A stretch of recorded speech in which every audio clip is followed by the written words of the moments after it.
টুপি লাগালে মুসলমান হওয়া যায়? দিল্লি পার্লামেন্টে হিন্দু এমপিরাও তো টুপি লাগায়, মুসলিম হবে? আমি খুব গভীরভাবে লক্ষ্য করছি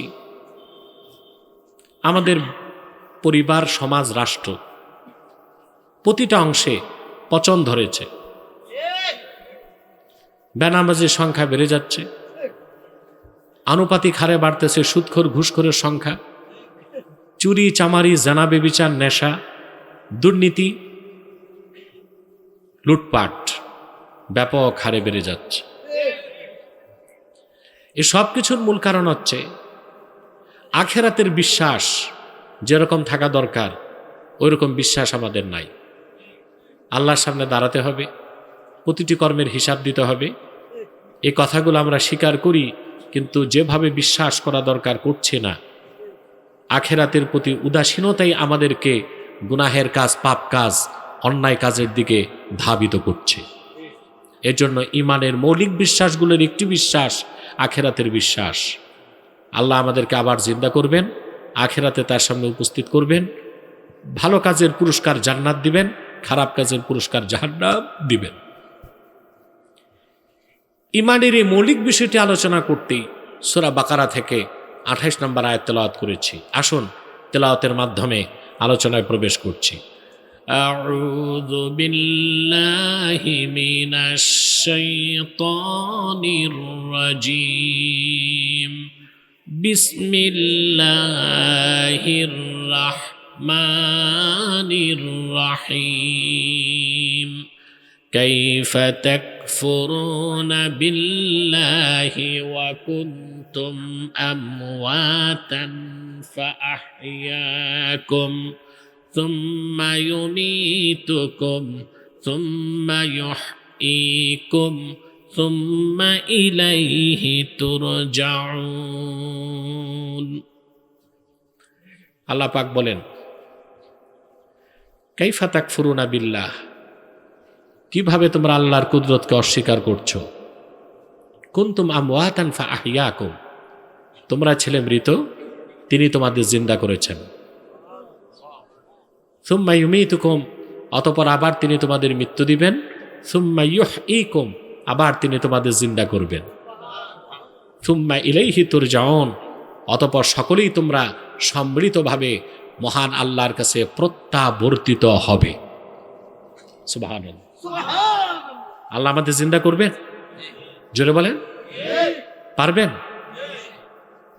সবচেয়ে আশ্চর্যের বিষয় কি জানেন? পৃথিবীতে আল্লাহর পক্ষ থেকে যত নবী এসেছেন, প্রত্যেক নবীর প্রত্যেক উম্মতের কাফেররা আখেরাত অস্বীকার করছে, বিশ্বাস করে নাই। আখেরাতে আল্লাহ আবার জিন্দা করবেন, হিসাব নেবেন, এটা তাদের মাথায় ঢুকে নাই। আল্লাহ রাব্বুল আলামিন দৃষ্টান্ত দিয়ে বলেন, নূহ আলাইহিস সালাম যখন আখেরাতের কথা বললেন, তার কওমের লোকেরা তখন উপহাস করে বলল, আইযা মিতনা ওয়া কুন্না তুরাবান ওয়া ইযামান আইন্না লামাবউসুন। আমরা মরে যাব, মাটির সাথে মিশে যাব, হাড় হাড্ডি চূর্ণ বিচূর্ণ হয়ে যাবে, আবার আমরা পুনরুত্থিত হব, তাও কি সম্ভব? নূহের মাথা খারাপ। নাউজুবিল্লাহ বলবেন। সকল পয়গম্বরদের উম্মতরা, অবিশ্বাসী উম্মতরা আখেরাতকে অস্বীকার করেছে, এটা তারা বুঝে উঠতে পারেনি। আল্লাহর আখিরি নবী মুহাম্মদ মুস্তাফা সাল্লাল্লাহু আলাইহি সাল্লাম ১৫০০ বছর আগে এই কোরআন দিয়ে যখন আখেরাতের কথা বললেন, কাফেররা শুরু অবস্থায় মানতে চায় নাই। মক্কায় যত কাফের ছিল, কুরাইশ কাফের, তাদের প্রত্যেকেই আখেরাতকে অস্বীকার করত, কিন্তু প্রত্যেকেই আল্লাহ যে আছে এটা অস্বীকার করত না। কথাটা বুঝেন নাই? কুরাইশ কাফেরদের অনেকেই বিশ্বাস করত আল্লাহ একজন আছে। সকল কুরাইশ কাফের বিশ্বাস করত স্রষ্টা একজন আছে, তিনি আল্লাহ। সুবহানাল্লাহ বলবেন। সবচেয়ে ঘৃণিত কাফের আবু জেহেল, সেও বিশ্বাস করত আল্লাহ আছে। আবু জেহেলকে ঘৃণা করেন না? আমার দেশের মুসলমান সন্তানদের নাম রাখতে আজে বাজে নাম রাখে, chocolate, biscuit, sandal, hockey stick, ballistic রাখে কিনা? কিন্তু ভুলেও শুনছেন কোন মুসলমান ছেলের নাম রাখছে আবু জেহেল? দুইটা নাম রাখে না, ইয়াজিদের নাম আর আবু জেহেলের নাম। ঠিক কিনা? সে আবু জেহেলও বিশ্বাস করত আল্লাহ আছেন। মক্কার কুরাইশ কাফেররা বিশ্বাস করত আল্লাহ আছে, কিন্তু আল্লাহ এক এটা বিশ্বাস করত না। আমার কথার পক্ষে দলিল কোরআন শরীফে আছে। আল্লাহ রাব্বুল আলামিন বলেন, ওয়ালা ইন সাআলতাহুম মান খালাকাস সামাওয়াতি ওয়াল আরদা ওয়া সাখখারাশ শামসা ওয়াল কমারা লা ইয়াকুলুন্না আল্লাহ। আল্লাহ রাব্বুল আলামিন বলেন, হাবিব আমার মুহাম্মদ সাল্লাল্লাহু আলাইহি ওয়াসাল্লাম, যদি আপনি মক্কার কুরাইশ কাফেরদেরকে জিজ্ঞেস করেন এই আকাশ ও জমিনকে কে সৃষ্টি করেছেন, চাঁদ এবং সূর্যকে কে নিয়ন্ত্রণ করেন, মক্কার কাফেররা নির্দ্বিধায় স্বীকার করে বলবে আকাশ ও জমিন যিনি সৃষ্টি করেছেন, চাঁদ এবং সূর্যকে নিয়ন্ত্রণ করেন, তিনি হলেন আল্লাহ। আল্লাহকে বিশ্বাস করত? কথা বল, করত। আরো আশ্চর্য হবেন, মক্কার অনেক কুরাইশ কাফের, এমনকি আবু জেহেল নিজেও জানতো মুহাম্মদ সাল্লাল্লাহু আলাইহি সাল্লাম মহাসত্য নবী। এই তথ্যটা নেন, হাদিস থেকে বলছি। কাবাঘরের কাছে একদিন আবু জেহেল দাঁড়ায় আছে। মক্কায় কুরাইশ কাফেরদের মধ্যে এক বুদ্ধিজীবী ছিল। বুদ্ধিজীবী ছিলেন, বুদ্ধি বেচে বেচে চলে, ঠিক কিনা? মানে যার আর কোনো ব্যবসা নাই, বুদ্ধি দিয়া চলে। তো মক্কায় সেই যুগে আবু জেহেলের সময়ের বুদ্ধিজীবী ছিল আখনাস বিন শরীক। কি নাম? সে একদিন আবু জেহেলেরকে একা পাইছে, বলে, আবু জেহেল, তুমি তো রাসূলুল্লাহ সাল্লাল্লাহু আলাইহি ওয়াসাল্লামকে বাল্যকাল থেকে দেখতেছো, একটা প্রশ্ন করে উত্তর দিবা? বলে, কি প্রশ্ন বল? আখনাস বিন শরীক বলল, মুহাম্মদ সাল্লাল্লাহু আলাইহি ওয়াসাল্লাম সম্পর্কে তোমার ধারণাটা কি, আমার একটু চুপচাপ বলো তো।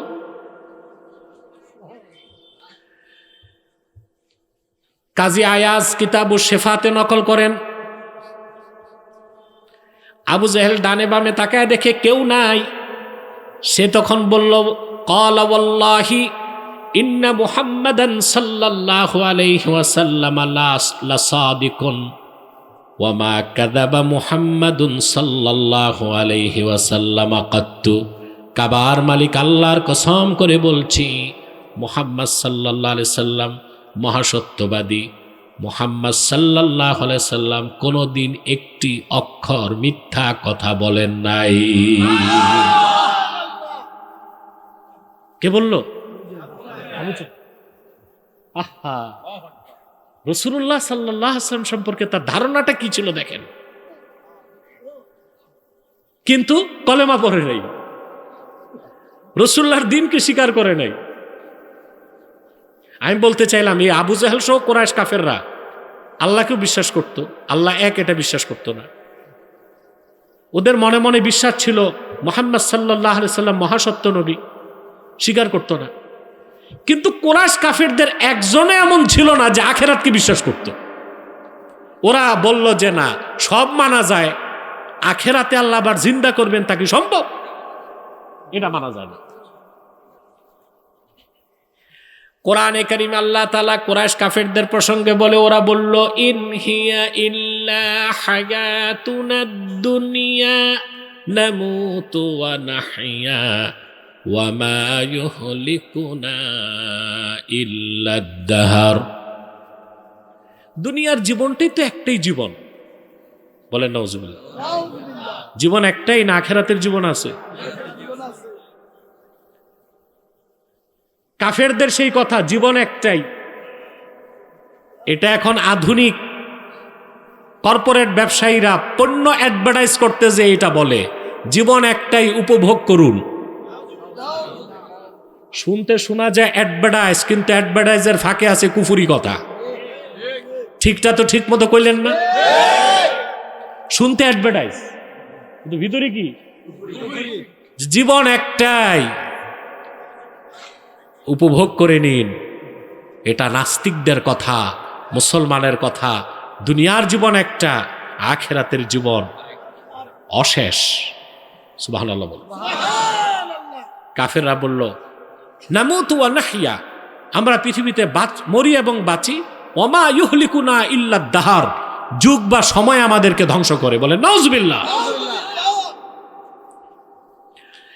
আমার ভাইয়েরা, কাফেররা যখন আখিরাতকে অস্বীকার করলো, পরকালকে অস্বীকার করলো, আবার আল্লাহ কেমন করে হাসর ময়দানে জিন্দা করবেন তারা প্রশ্ন করলো।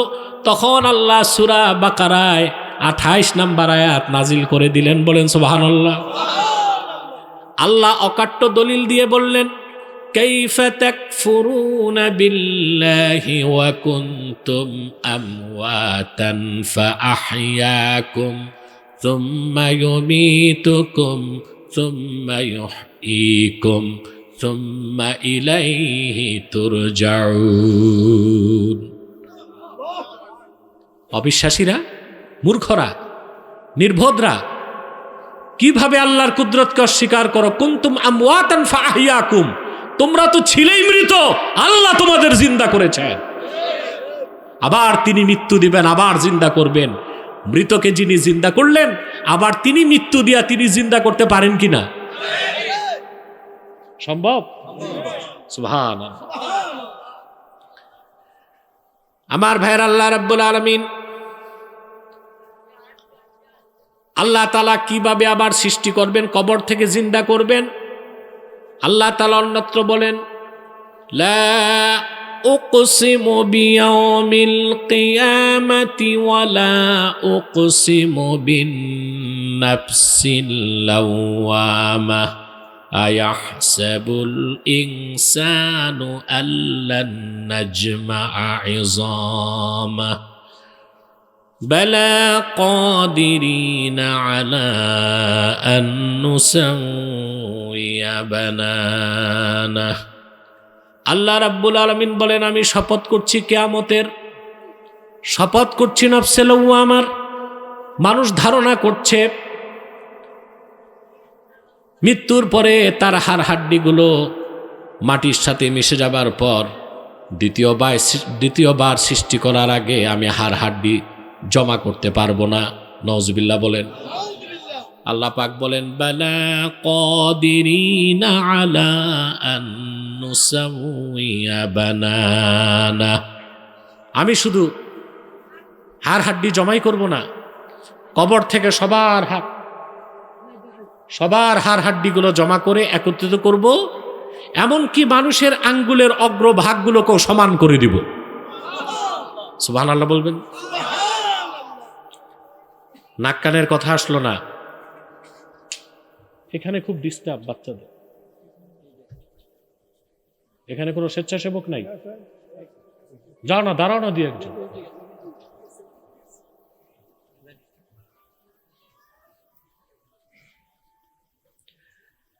আল্লাহ করিম। আঙ্গুলের অগ্রভাগের কথা আল্লাহ কেন বললেন? আল্লাহ ১৫০০ বছর আগে কোরআনে যে বিষয়টা ইঙ্গিত দিচ্ছেন, বিজ্ঞান এটা খুঁজে পাইছে ১৫০০ বছর পরে। আঙ্গুলের অগ্রভাগ হচ্ছে ফিঙ্গারপ্রিন্ট। এটা কি? আজকে পৃথিবীতে যত আধুনিক হোক, আঙ্গুলের ছাপ বাদ দিতে পারছে? বিদেশ যাবেন ইমিগ্রেশনে, চূড়ান্ত পরীক্ষা কি? Biometric finger. সব আঙ্গুলের ছাপ ডিভাইসে নিবে, তাতে শনাক্ত হবে আপনি সলিমুদ্দিন, আরেকজন দিবে সে কলিমুদ্দিন। ঠিক কিনা? এই ফিঙ্গার প্রিন্টের ইঙ্গিত আল্লাহ দিলেন ১৫০০ বছর আগে, মানুষ খুঁজে পাইল ১৫০০ বছর পরে।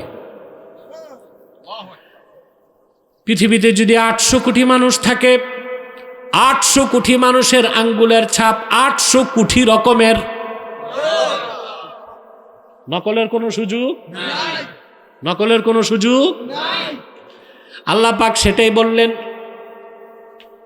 কাল হাসর ময়দানে আমি যখন মানুষগুলোকে উঠাবো, প্রত্যেকের হাড় হাড্ডি আলাদাই থাকবে, এমনকি প্রত্যেকের আঙ্গুলের অগ্রভাগ তারটা তার হাতেই থাকবে, অন্যেরটা আসবে না। পারবেন আল্লাহ? স্টেজে উঠানামা বন্ধ করেন, আর উঠানামা করতে দিও না। কথা বুঝতেছেন?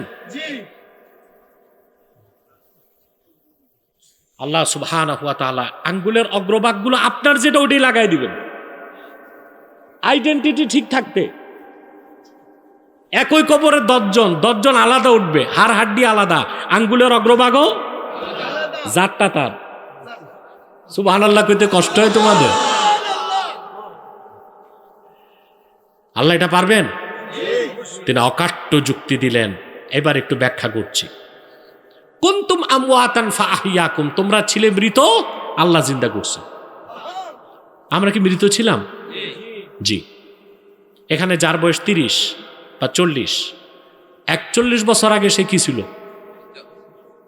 তার আগে কি ছিল? কিছুই না। এই কিছুই না থেকে কে বানালেন? আল্লাহ রাব্বুল আলামিন বলেন, হাল আতা আলাল ইনসানি হিনুম মিনাদ দাহরি লাম ইয়াকুন শাইআম মাযকুরা ইন্না খালাকনাল ইনসানা মিন নুতফাতিন আমশাজ نبتليه فجعلناه سميعا بصيرا। আল্লাহ রাব্বুল আলামিন বলেন, মানুষের জীবনে কি এমন একটা মুহূর্ত আসে নাই যখন মানুষটা কিছুই ছিল না? সেই কিছুই না থেকে আমি মানুষটাকে তৈরি করেছি তার পিতার এবং মাতার বীর্যের মিশ্রণ থেকে। বলেন সুবহানাল্লাহ। ছিলাম কিছুই না, কিছুই না থেকে কে বানালেন? জোরে বলেন। ছিলাম কিছুই না, কিছুই না থেকে কে বানালেন? হঠাৎ বানাইছেন? মৃত, মৃত থেকে জীবিত করছেন। সুবহানাল্লাহ। এক ফোঁটা বীর্যের আকারে ছিলাম, ওটা মৃত না জীবিত? কথা বলেন। কিছুই না থেকে কিছু, তারপর করলেন রক্তপিণ্ড, আরো কিছু, তারপর করলেন গোশতপিণ্ড, আরো কিছু, তারপর দিলেন হাড় হাড্ডি, আরো কিছু, তারপর দিলেন গোশতের প্রলেপ, আরো কিছু, রুহু দিয়া মৃতকে জিন্দা করে দুনিয়ায় পাঠায় দিলেন। কে করলেন? তিনি আবার মৃত্যু দিয়ে আবার জিন্দা করতে পারবেন কিনা? ইনশাল্লাহ না। ইনশাল্লাহ করলে তুই ইমান নষ্ট হবে। অবশ্যই পারবে।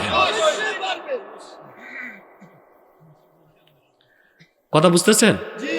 সব জায়গায় ইনশাল্লাহ বলবেন না। আপনি যদি বিয়ে করার সময় কারণ আমি তারে বিয়ে করলাম ইনশাল্লাহ, তো বিয়ে হবে? বউ তালাক দেবার সময় যদি বলেন ইনশাল্লাহ 1 তালাক, ইনশাল্লাহ 2 তালাক, ইনশাল্লাহ 3 তালাক, ইনশাল্লাহ বলে যদি 1000 তালাক দেন, বউ তালাক হবে না। কথা বুঝতে পারছেন? প্রিয় ভাইরা, কিছুই না থেকে কিছু, কিছু থেকে আরো কিছু, তারপর আরো কিছু, তারপর মৃতকে রুহু দিয়া জিন্দা করে দুনিয়া পাঠায় দিয়েছে। এই যে কিছুই না থেকে কিছু, তারপরে কিছু, তারপরে কিছু, তারপরে কিছু, এই ধাপগুলো আল্লাহ সূরা মুমিনুনে আলোচনা করছেন।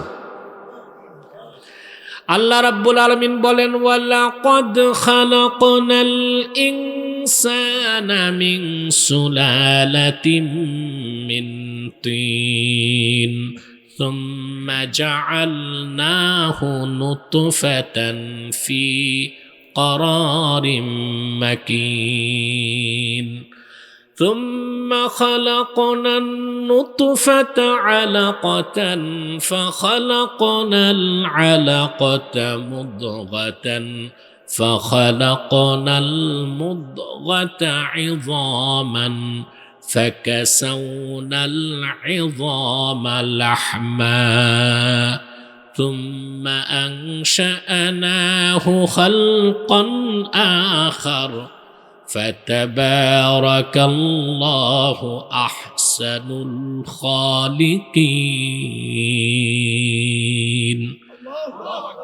আল্লাহ রাব্বুল আলামিন বলেন, ওয়ালাকাদ খালাকনাল ইনসানা মিন সুলালাতিন মিন তিন, আমি মানুষকে সৃষ্টি করেছি ভিজা মাটির নির্যাস থেকে। আরবিতে তিন অর্থ আর্দ্র মাটি, আর্দ্র ভিজা মাটি। আল্লাহ বলেন ভিজা মাটির নির্যাস থেকে মানুষকে তৈরি করছি। এক ফোঁটা বীর্যের আকারে আমি তাকে তার মায়ের সুরক্ষিত রেহেমে স্থাপন করছি। সুবহানাল্লাহ। আপনি যখন এক ফোঁটা ছিলেন মায়ের পেটে, জীবিত ছিলেন না মৃত? সুবহানাল্লাহ কইবেন না?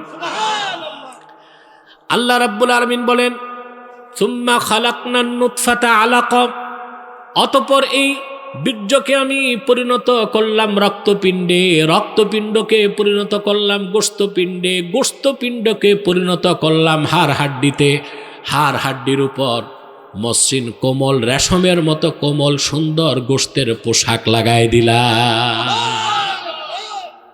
সুবহানাল্লাহ। তৈরি করলেন কই? অন্ধকার পেটে। কতগুলো পর্দা দেখেন, মূল পর্দা তিনটা, কয়টা? ভাগ করলে পাওয়া যায় 7টা পর্দা। 7টা পর্দার ভিতরে অন্ধকার সুরক্ষিত আধারে মানুষটা তিনি তৈরি করলেন। পৃথিবীতে আসলো, কোনো খুঁত নাই। এই পৃথিবীতে ইন্ডাস্ট্রি ফ্যাক্টরিতে আলো বাতাস লাগে? কয় না। শুধু লাগে না, প্রচুর লাগে। আলো ছাড়া, কারেন্ট ছাড়া ইন্ডাস্ট্রি চলে? সবচেয়ে বেশি লাগে পোশাক শিল্পে, টেক্সটাইলে, গার্মেন্টসে, তাঁত শিল্পে প্রচুর আলো লাগে, সুতা টুতার কাজ, ঠিক না? এত আলো, এত বাতাস, এত সায়েন্টিফিক ইনস্ট্রুমেন্ট, এত মানুষ, GM, AGM, DGM, MD, director, chairman, শ্রমিক, মাল যখন বের হয়ে আসে দেখা গেল তাতে খুঁত আছে। এটা বিদেশ যাবে? ডিসকোয়ালিফাইড। এটার জায়গা হবে গুলিস্তান, ফুটপাতে। গরিব বাঙালির কপালে এই খুঁতওয়ালাটাই জুটবে। বিদেশ এটা? আপনি কি একবার চিন্তা করেছেন কিছুই না থেকে আল্লাহ রাব্বুল আলামিন যে মানুষটাকে ধাপে ধাপে ক্রমে ক্রমে সৃষ্টি করলেন, সে মানুষটা জীবিত হয়ে দুনিয়ায় যখন আসলো, তার মধ্যে কোনো ছিদ্র নাই, কোনো খুঁত নাই, কোনো অসংলগ্নতা নাই, কোনো অসামঞ্জস্যতা নাই। সুবহানাল্লাহ বলেন। কিভাবে এটা সম্ভব? বিজ্ঞানের কাছে জবাব নাই, ইসলামে জবাব আছে। আমি বলবো, বিজ্ঞান এখনো খুঁজে পায় নাই। বিজ্ঞান যেটা খুঁজে পায় না ওইটাকে বলে নাই। কথা বলে না তো, সবকিছু তো খুঁজে পাওয়া যায় না যন্ত্র দিয়া, পাওয়া যায়? জবাবটা হাদিস থেকে পাওয়া যায়। সহিহ বুখারীর হাদিস, মুআজ্জাম তাবারানী তো এসেছে। আল্লাহর হাবিব সাল্লাল্লাহু আলাইহি ওয়াসাল্লামের ইরশাদ করেছেন, পিতার বীর্যের প্রথম ফোঁটা মায়ের পেটে প্রবেশ করার সঙ্গে সঙ্গেই আল্লাহ তাআলা মানুষটাকে তৈরি করার জন্য একজন ফেরেশতা মায়ের পেটে পাঠায় দেন। এটা কারিগর। এটা কি? স্রষ্টা তো আল্লাহ। আল্লাহ একজন কারিগর পাঠায়। মানুষের অস্তিত্ব তখন এক ফোঁটা বীর্য। মায়ের পেট থেকে ফেরেশতা আল্লাহকে প্রশ্ন করে, মাবুদ, রাব, এটা কি ফোঁটাই থাকবে না বের করে দিব? আল্লাহ বলেন, না, এটা থাকুক। আল্লাহর হুকুমে এটা গোশতপিণ্ড হয়, রক্তপিণ্ড। ফেরেশতা বলে, আল্লাহ, থাকবে না বের করে দিব? আল্লাহ বলেন, থাকবে। এটা হয়ে যায় গোশতপিণ্ড। ফালাম্মা আরাদাল্লাহু আন ইয়াকজিয়া খালকাহ, তারপর ফেরেশতা জিজ্ঞেস করে, মুখাল্লাকাতুন আও গায়রু মুখাল্লাকা, আয় আল্লাহ, এটা কি পুরা মানুষের সুরত ধারণ করবে না অপরিপূর্ণ হিসেবে, রক্ত হিসেবে ভেঙ্গে যাবে? আল্লাহু আকবার। অকাল গর্ভপাত হয় না? একবার যদি রক্ত ভাঙ্গে, আর এটারে ঠেকানোর কোনো বুদ্ধিজীবী, ডাক্তার, কবিরাজ আছে? সব কার হুকুম? আল্লাহ বলেন মুখাল্লাকা, এটা পুরা সুরত নিবে, মানুষ হবে, দুনিয়ায় যাবে। ফালাম্মা আরাদাল্লাহু আন ইয়াকজিয়া খালকাহ, আল্লাহ তাআলা যখন মানুষটাকে পূর্ণ সৃষ্টি হিসেবে দুনিয়ায় পাঠাতে চান, ফেরেশতা জিজ্ঞেস করেন যাকারুন আম উনসা, আয় আল্লাহ এটা পুরুষ হবে না নারী হবে? আল্লাহ বলেন পুরুষ হবে, মায়ের পেটের সন্তান ছেলে হয়ে যায়। আল্লাহ বলেন নারী হবে, সন্তানটা মেয়ে হয়ে যায়। বলেন সুবহানাল্লাহ। ছেলে কেন হয়, মেয়ে কেন হয়? বিজ্ঞান একটা জবাব দিছে। বিজ্ঞানের জবাবটা অস্পষ্ট, অপরিপূর্ণ। ইসলামের জবাবটা স্পষ্ট, পরিপূর্ণ। আগে বিজ্ঞানেরটা শুনি। আপনারা গ্রামগঞ্জের মানুষ, কঠিন কথা তো বুঝবেনও না, এও তো এক সমস্যা। কথা বলেন, এটা একটা সমস্যা না? তাও বলতেছি আমি, যেহেতু আপনার ধৈর্য ধরে বসছেন। এই ছোটটাই থাক, নিচে দিয়ে রাখ, বাস বাস। কথা শুনতেছেন? বিজ্ঞান বলে পিতার বীর্যে থাকে সেক্স ক্রোমোজোম, বুঝলেন? দেহকোষে সেক্স ক্রোমোজোম থাকে, ক্রোমোজোমের মধ্যে সেক্স ক্রোমোজোম থাকে 23 জোড়া। মহিলার যে ওভাম, বুঝলেন, একটা শুক্রাণু আর একটা ডিম্বাণু, সেখানেও সেক্স ক্রোমোজোম থাকে 23 জোড়া।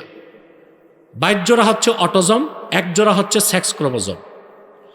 পিতার সেক্স ক্রোমোজোম হচ্ছে XY, মায়ের সেক্স ক্রোমোজোম হচ্ছে XX। তো বিজ্ঞান বলে পিতার XY থেকে যখন Y আসে, মায়ের XX থেকে X আসে, এই দুইটা মিললে ছেলে হয়। আর যদি পিতার XY থেকে X আসে, মায়ের XX থেকে X আসে, 2 X মিললে মেয়ে হয়। এরপরে বিজ্ঞান আর বলতে পারে না জোড়া কে লাগে, এটা জানে না। এটার জবাব পাওয়া যায় হাদিস শরীফে। আল্লাহ তাআলা সন্তান প্রথম দিন, যেই দিন বীর্যের ফোঁটা ছিল, সেই দিন যে ফেরেশতা পাঠিয়ে দিয়েছেন, ফেরেশতা যখন আল্লাহর কাছে জিজ্ঞেস করেন আল্লাহ ছেলে হবে না মেয়ে হবে, আল্লাহ যখন বলেন ছেলে হবে, তখন ফেরেশতা পিতার XY থেকে Y নেয়, মায়ের XX থেকে X নিয়ে জোড়া লাগায় দিলে ছেলে হয়ে যায়। আল্লাহ যদি বলেন মেয়ে হবে, ফেরেশতা পিতার XY থেকে X নেয়, মায়ের XX থেকে X নেয়, 2 X জোড়া লাগায় দিলে মেয়ে হয়ে যায়। ছেলে হবে না মেয়ে হবে, হুকুম কার? ভূমিকা কার? হুকুম কার? কারিগরি করে ফেরেশতা। ভূমিকা কার? পিতার না মাতার? পিতার। মাকে তো চালানি দেওয়া হয় নাই, ছেলে হবে না মেয়ে হবে, চালানটা কার কাছে? পিতার কাছে। XY কার কাছে? পিতার কাছে। মায়ের কাছে শুধু XX। তাহলে বারবার যদি কোনো মহিলা মেয়ে জন্ম দেয়, তাকে কি কটাক্ষ করা যায়? তার হাতে তো কিছুই নাই। হুকুম কার? কারিগরি করে। ভূমিকা কার? পিতা। কারণ ছেলে হবে না মেয়ে হবে, XY দুটাই বাবার কাছে, মায়ের কাছে দোনোটাই XX। তাহলে মার কোনো দোষ আছে? তো গ্রাম দেশে যে মহিলা বারবার কন্যা সন্তান জন্ম দেয়, তাকে আপনারা তিরস্কার করেন কেন? মূর্খ বাঙালি অনেক সময় বারবার মেয়ে জন্ম দিলে বউ তালাক দেয়। নির্ভর মূর্খ। তোমার স্ত্রীর কোনো হাত নাই, কিছুটা ভূমিকা থাকলে তোমার আছে, ঠিক না? আর মেয়ে হওয়া তো কপাল। মেয়ে হওয়া কি? আল্লাহর হাবিব সাল্লাল্লাহু আলাইহি সাল্লাম ইরশাদ করেছেন, আমার যে উম্মত মুমিন, আল্লাহ যদি তাকে 3টি কন্যা সন্তান দান করে, সে যদি খুশি মনে 3টা কন্যা সন্তানকে লালন পালন করে, ইসলামী শিক্ষায় শিক্ষিত করে, সৎপাত্রের হাতে তুলে দেয়, আমার সে উম্মত বিনা হিসাবে আল্লাহর জান্নাতে যাবে। 3টা মেয়ে থাকলে এই খোঁজ খবর, 30টা ছেলে থাকলো এই খোঁজ খবর। তাহলে মেয়ে হলে নারাজ হবেন? কথা বলে না, না খুশি হবেন? আর বারবার মেয়ে জন্ম দিলে বউ তালাক দিবেন? স্ত্রীর হাত আছে? যতটুক দোষ আপনার, কার? কথা বলে না। যে কথা বলছিলাম, আমরা ছিলাম মৃত, কুনতুম আমওয়াতান ফাহিয়াকুম, তোমরা ছিলে মৃত, আল্লাহ তোমাদের জিন্দা করছেন। আমাদের জিন্দা করছেন কে? এটা চোখে দেখি? জি। মৃত থেকে আমরা পৃথিবীতে আসতেছে মানুষ দেখতেছি। সুম্মা ইউমীতুকুম, আবার তিনি তোমাদের মৃত্যু দিবেন, তাও কি দেখি কিনা? মরে যাচ্ছে আমাদের সামনে মানুষ, মরতেছে দেখতেছি না, কথা বলে না। মৃত্যু জিনিসটা দেখি না, কিন্তু মৃত্যুটা যে কি জিনিস আল্লাহ কিয়ামতে দেখাবেন। আল্লামা ইমাম সুয়ুতী রওয়ায়াত করেছেন, সব জান্নাতীরা যখন জান্নাতে চলে যাবে, জাহান্নামীরা জাহান্নামে চলে যাবে, জান্নাত ও জাহান্নামের মধ্যবর্তী জায়গায় আল্লাহ তাআলা মৃত্যুকে হাজির করবেন ভেড়ার সুরত দিয়ে। জান্নাতীদেরকে আল্লাহ ডেকে বলবেন, তাকায় দেখো, তারা তাকাবে। জাহান্নামীদেরকে বলবেন, তোমরাও তাকায় দেখো, তারাও তাকাবে। আল্লাহ তাআলা বলবেন, জান্নাতীরা শুনে রাখো, জাহান্নামীরাও শুনে রাখো, এটাই মৃত্যু। মালাকুল মউতকে ডেকে আল্লাহ বলবেন, এবার সবার চোখের সামনে মৃত্যুকে জবাই করে দাও। ভেড়ার সুরতে থাকা মৃত্যুকে মালাকুল মউত জবাই করে দেবার পরে আল্লাহ বলবেন, বেহেশতীরা চিরকাল বেহেশতে থাকো, আর মৃত্যুর ভয় নাই। জাহান্নামীরা চিরকাল জাহান্নামে থাকো, মৃত্যুর মাধ্যমে বাঁচারও আর সুযোগ নাই। এই মৃত্যুকে আমরা থাক না, এটা থাক, এটা ডিস্টার্ব হয়, বন্ধ কর, সব বন্ধ কর। কথা বুঝতেছেন? মানুষ মৃত্যুবরণ করে, আমরা দেখতেছি চলে যাচ্ছে আমাদের সামনে থেকে। এই মৃত্যুটা কে দেন? জীবনটাও আল্লাহর সৃষ্টি, মৃত্যুটাও আল্লাহর সৃষ্টি, দোনোটাই আল্লাহর মাখলুক। আল্লাহ রাব্বুল আলামিন বলেন, খালাকাল মাউতা ওয়াল হায়াতা লিয়াবলুয়াকুম আইয়ুকুম আহসানু আমালা। আল্লাহ তাআলা তিনি জীবন এবং মৃত্যুকে সৃষ্টি করেছেন এই কথা পরীক্ষা নিতে তোমাদের মধ্যে কে সৎকর্মশীল। সুবহানাল্লাহ বলে। তাহলে আমরা তিনটা জিনিস চোখে দেখি, আমরা ছিলাম মৃত, আল্লাহ জিন্দা করেন, আবার তিনি মৃত্যু দেন। চতুর্থটা চোখে দেখি না, সেটা হচ্ছে আখিরাতে তিনি কবর থেকে উঠাবেন। তিনটা কাজ যিনি পারছেন, চতুর্থটা পারবেন কিনা? জোরে বলতে হবে। আমার ভাইরা, তাফসীর হুসাইনিতে এসেছে, বাদা নাফাকাতি সানিয়া, দ্বিতীয়বার সিংগায় ফুৎকার করার পরে হযরত ইসরাফিল ফুঁক দিবেন কে?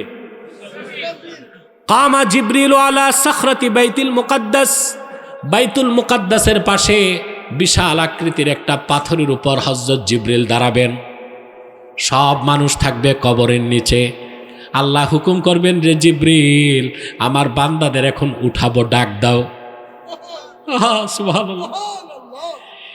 হযরত জিবরিল পাথরের উপর দাঁড়ায় ডাক দিবেন, ইয়া আইয়াতুহাল লুহুমুল মুতামাজ্জাকা ওয়াল ইজামুল মুতাফাররাকা, ও দুনিয়ার মানুষের গোশতগুলো যা মাটির সাথে মিশে গেছে, আর হাড় হাড্ডিগুলো যা চূর্ণ বিচূর্ণ হয়ে গেছে, উঠো কবর থেকে, রহমান ডেকেছেন। কথাটি বলার সঙ্গে সঙ্গে সমস্ত কবর থেকে সব মানুষ জিন্দা হয়ে দাঁড়ায় যাবে, নতমস্তকে আল্লাহ রাব্বুল আলামিনের হুজুরিতে হাজির হয়ে যাবে মিজানের পাল্লার সামনে। শুরু হবে হিসাব। যা করছেন দুনিয়ায়, ভালো কাজ করছেন তাও দেখবেন, খারাপ কাজ করছেন তাও দেখবেন, জেনা করছেন কার সাথে তা দেখবেন। দুনিয়ায় মানুষ এমনও গুনার কাজ করে তার স্ত্রীটার পায় না, ঔরজ্জার সন্তান জানে না, পাড়া প্রতিবেশী জানে না। আল্লাহ তাআলা সব দেখেন, সব জানেন। আপনি দেখবেন যত গুনার কাজ করছেন সব সামনে চলে আসতেছে। পাল্লায় ওজনে কম দিয়েছেন, জেনা করেছেন, মদ খেয়েছেন, নামাজ পড়েন নাই, কার আঙ্গুলে 2 আঙ্গুল ঢুকাইছেন পকেটে, সব দেখতে পাবেন। কোরআন কারীমে আল্লাহ তাআলা বলেন, ইয়াওমা তাজিদু কুল্লু নাফসিম মা আমিলাত মিন খাইরিন মুহদারা ওয়া মা আমিলাত মিন সু তাওয়াদ্দু লাউ আন্না বাইনাহা ওয়া বাইনাহু আমাদাম বাঈদা। আল্লাহ রাব্বুল আলামিন বলেন, প্রত্যেক মানুষ কাল কিয়ামতের দিন দুনিয়ায় যা ভালো কাজ করেছে তা পাবে। আজকে যে মাহফিলে বসছেন তাও দেখবেন কিনা? কথা বলে না। পুরস্কারটা পাবেন কিনা কোরআন সাক্ষ্য দিছে। তো যারা আসে নাই তারা কতটা নির্ভতার জালেন, কথা বলে না। কালকে আমার তো আফসোস করবে যে মাহফিলটা তো আমার এলাকায় ছিল, আমি তো যেতে পারলাম না। আর একটা মাহফিলে বসার কারণে আল্লাহ মাফ করে দিতে পারেন, পারেন কি না? মানুষ যা খারাপ কাজ করেছে তাও সে দেখবে, যখন তার সামনে গুনাহগুলো দেখানো হবে লজ্জায় সে বলবে তাওয়াদ্দু লাউ আন্না বাইনাহা ওয়া বাইনাহু আমাদাম বাঈদা, আহা যদি গুনাহগুলো আর আমার মাঝখানে একটা দূরত্ব হয়ে যেত। কোনো লাভ হবে না।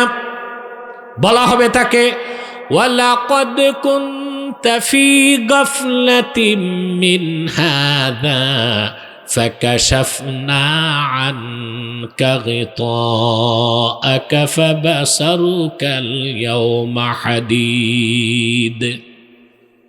ওয়ালাকাদ কুনতা ফি গাফলাতিন মিন হাযা, বান্দা এই কিয়ামতের দিনটা থেকেই তুমি গাফেল ছিলা। আল্লাহর সামনে দাঁড়াতে হবে, মিজানের পাল্লায় হিসাব দিতে হবে, তা তুমি বিশ্বাস করো নাই। আজ আমি চোখের পর্দা তোমার সরায় দিলাম, তাকাও। তাকায় বান্দা দেখবে একদিকে জাহান্নাম দেখা যায়, পুলসিরাত দেখা যায়, গুনাহের শাস্তিগুলো সে অনুভব করতে থাকবে। ভয়তে তার চোখের পাতাটাও নড়বে না, লোহার মতো শক্ত হয়ে যাবে। সেদিনটা ভয় করেন? আল্লাহ জিন্দা করবেন? তাহলে হিসাবের দিনটা হিসাব করে চলতে হবে কিনা মনে রাখবেন মুসলমান। আল্লাহর ওলি হতে দিন রাত ইবাদত করতে হয় না।